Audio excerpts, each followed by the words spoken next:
here for both teams. I think it would be good. Maybe? Yeah, it would be good for them to secure Queen of Pain for G. It's an explosive hero. You get one gang going for him, and he can take over the game very easily. So that is also one of the heroes that G is really comfortable at as well.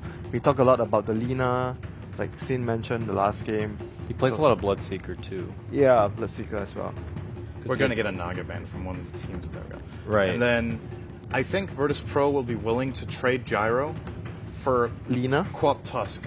All right. Oh, As I okay. said, they will definitely not give away Gyro. Yes. And now you must have misheard. Seems Yeah, like it. I did. So I think so. Now Empire needs to choose. So what do we have? We have Tusk, Quap. Quap, Earthshaker. I think could The potentially Bounty also Hunter? be I don't first know if it's consideration. first Bounty pick. is still in as Dazzle? well. I think they'll Lots. go for the But Queen here. you would be looking to have Queen, a yeah. combination of heroes. I think the best combination of heroes would probably be Quap plus Bounty. You want to have the two together, or you don't want to give both away to the opponent. Bounty Undying.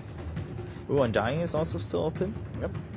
And this time it's an Undying without a Gyro on the enemy team. So makes it a lot more of an attractive pick for VP. They're going to go just with their Ooh. Tusk Dazzle though. All right. Okay. What was their support duo last game again? The same?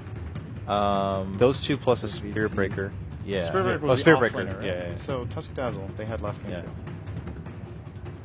More defensive supports. And one that also can enforce. Does Empire go for the Shaker again? I would personally love to see them get the Undying. Just get in your face of Virtus Pro. Try to play hyper aggressive. It's what they did yesterday when they really couldn't like catch the start. Okay, they're gonna go for the Bounty Hunter and play the gank type style. But what they did yesterday against EG when things just didn't seem to work too well for them, they went full chaos mode with like Undying, a Dragon Knight, and they just forced fights and started pushing towers really early. I think it's a pretty good way of dealing with Dazzle Tusk as well, where fighting around the Tombstone. Neither of these heroes is good at destroying the Tombstone.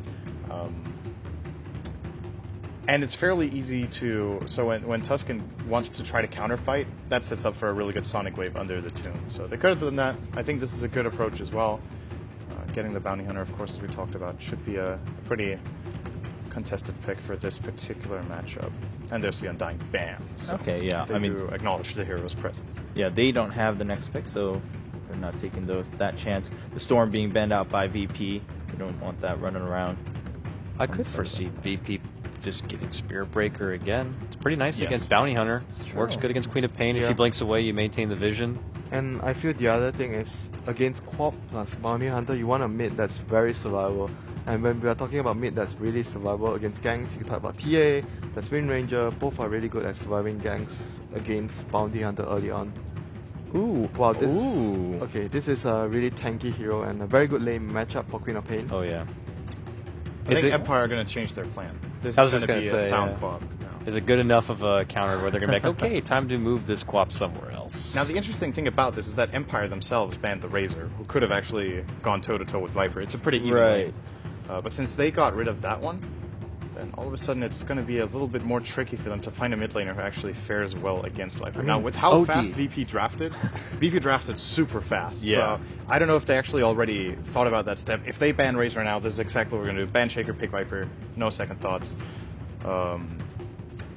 VP. This is a hard pick for Empire because maybe they want to run the Dragon Knight, but that's really a bad lane for Dragon Knight. That's like one of the worst lanes you can have. Yeah, and also with that speed, I think VP just trying to keep Empire on their toes, just make sure that they keep that pressure on starting from the draft. Of course, I mean, Sin, you did mention the Viper several times to be used against the Quap, so finally we are going to see that. Empire juggling through their options, definitely a couple left. Just feels like Virtus Pro have a lineup already where it's Viper's going to build up a mech at some point, then they could just all come together, make a push happen, and Yeah. Empire got to be ready for that push, and that's what bounty hunters typically hate. Everyone clumping up and moving as a unit. And you're like, I want to pick one of these guys off, and I can't. So Virtus Pro have the right idea right now with their team composition, and Empire need to find a way to respond. So I'm not surprised they're sweating this one out. I actually like AA against what Virtus Pro have. AA is quite decent against Viper, and it's a good way of contracting the Grave as well, and the healing power from Dazzle. Wow, that is really, really quick. Yeah, I feel like VP just has the whole rest of their draft in their mind, and they have maybe like 2 options for each step, depending on what Empire reacts with. But they are making sure that Empire sweat it every turn. Empire looks like they are gonna be in trouble. Like the PL here is really good against the Disruptor as well. Removes the track, removes the glimpse. I mean, he's going to be a problem for them. Viper is going to take care of the Queen of Pain in the lane if Queen of Pain chooses to go to mid.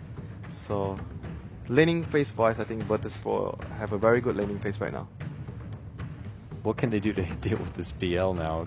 Do they risk going back to like an Ember again? Oh no. And that might be like not what they want to do. Plus, then they get a pretty flimsy Yeah, lineup. if they go back for the Ember, we might actually see the same thing happen again. The Tusk Spirit Breaker going to his lane and giving him a lot of trouble. Split. Okay. This matchup is pretty interesting, the Anti-Mage versus PL. So if they both free farm, Anti-Mage overtakes PL a little bit. But if PL goes for a very farm-oriented build-up with like treads into Yasha and maybe a Vlad somewhere along the way if he wants to and just really focuses on farming, he keeps up with AM fairly well. And come mid-game, if there's the one problem AM will have is that, first of all, it's very difficult to jump on PL. He can always just doppelganger. And if the PL has a diffusal, Anti-Mage engaging onto him and then forcing the doppelganger can actually get him killed. You can purge him and he loses all his mana before Blink is off cooldown again. In addition to that, the weakness of AM here is, if you look over Virtus Pro's lineup, they actually have the potential to push towers really early on. They have Viper and Dazzle and the Sigil. And AM, he has no good target when the fight breaks out. There's no good Mana Void target, which is usually what we see. Again, I mentioned it a lot, but I feel like the team that uses Anti-Mage the best are either LGD or Team Secret. They pick it when there's a good use for Mana Void, because that's how Anti-Mage without farm can be relevant in a team fight. There's no target. Crystal Maiden still doesn't actually have that high of a mana pool when you look at it. So I feel like it's going to be really tricky here for Empire to make use of their Anti-Mage. If VP get off to a good start, this could be very one-sided when they start pushing towers. They also have no wave clear. They have Scream of Pain. The lanes are also really hard for, like Anti-Mage, his lane support is Disruptor. I mean, yes, Tusk, they could potentially lane like maybe Tusk plus Dazzle, like what EG did in one of the games, Sanking plus Dazzle to pressure the opponent's carry, and that might be something Virtus Pro is thinking about. Lane-wise, I think Empire are having a tough lanes in all their cores. Their lanes are really hard. I was kind of hoping that Crystal Maiden would have been a Coddle instead, but works good with PL, and if they needed the mana, they could have got it from him. But Crystal Maiden's been extremely popular here. I know at the start I said Naga was one that surprised me, but Crystal Maiden, she's 12-4 right now, coming into today. I don't know if she was picked up at all, but that's the really top good performance. That's a crazy high. Credit a lot of it to FNG. He'd been playing a ton of it. Puppy's been playing a lot on Secret. For sure. Yeah, they've been doing a lot of work. That's pretty impressive. Well, Sand King rounds out the lineup for Empire. Empire kind of fighting against the odds, but they need this win to stay alive for one more chance at the upper bracket. Ladies and gentlemen, Game 2 in a best-of-3 between VP and Empire. VP, so just imagine there's a yellow blob there. It is 1-0 to the side of Virtus Pro at the moment, going into this very important tiebreaker match between VP and Empire. And, well, it's going to be interesting to see what comes out in lanes. I mean, are we seeing aggressive stuff coming out from VP, or do you think they will just keep it on the safe? It kind of depends. I think that VP are the style of team that would try to go aggressive, but there's also the inherent risk of, okay, if it backfires, we're going to be in really bad shape, because then Aloha Dance, no one really does anything to him for the beginning of the game, and he's going to be able to get a ton of EXP. No one's going to be zoning him. Sand King probably also farms, unless they're applying enough pressure to force Yoku out of that lane. So it is risky, but I feel like the reward is also very good. Just depends. Whatever they feel is the best move. Of course, this level 1 engagement, if the side of Empire come any closer, is not going to be ideal for them up against a team with a Tusk. I think Empire realised that going to be a little bit too risky to go for this. Silent is in the region here with Always Want to Fly. And they are eyeing up this this top rune. But I'm pretty sure VP are going to take it, and yeah, the side of Empire are going to want to contest that. They're just going to look to get that bottom rune here for resolution on the Queen in response. That does look like they are at least sending Illidan top for the time being.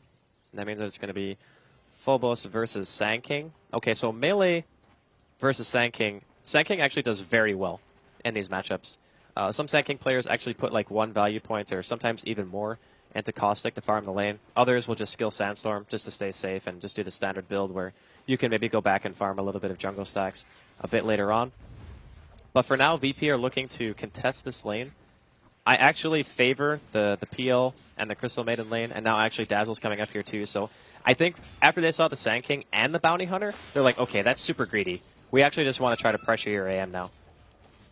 Silent's going to have a bit of a tricky old time. They do have a disruptor, and I guess once he's got the glimpse and the kinetic field, may be able to do so much, but not necessarily the best defensive support in a lane.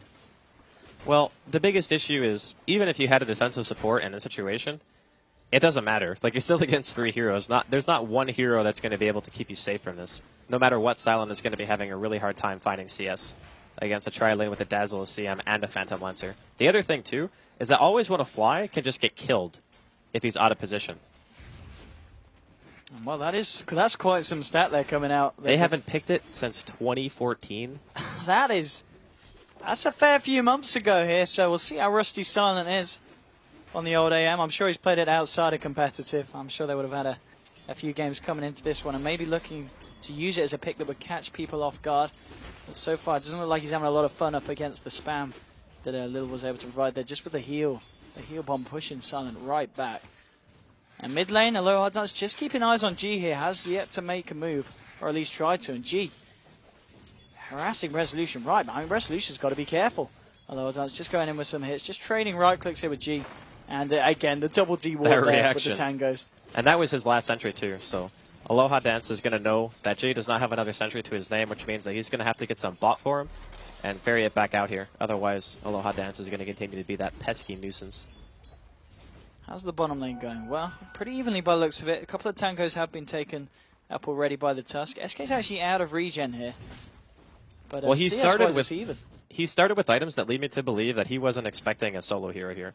Because there's no way that you go to lane without regen if you're going in a 1v1 matchup. You buy boots if you think the enemy is going to be trying to gank you, or if you think that it's going to be like a defensive dual lane or tri-lane. So maybe in some way Empire didn't anticipate this, but it seems unlikely, because Sand King and Bounty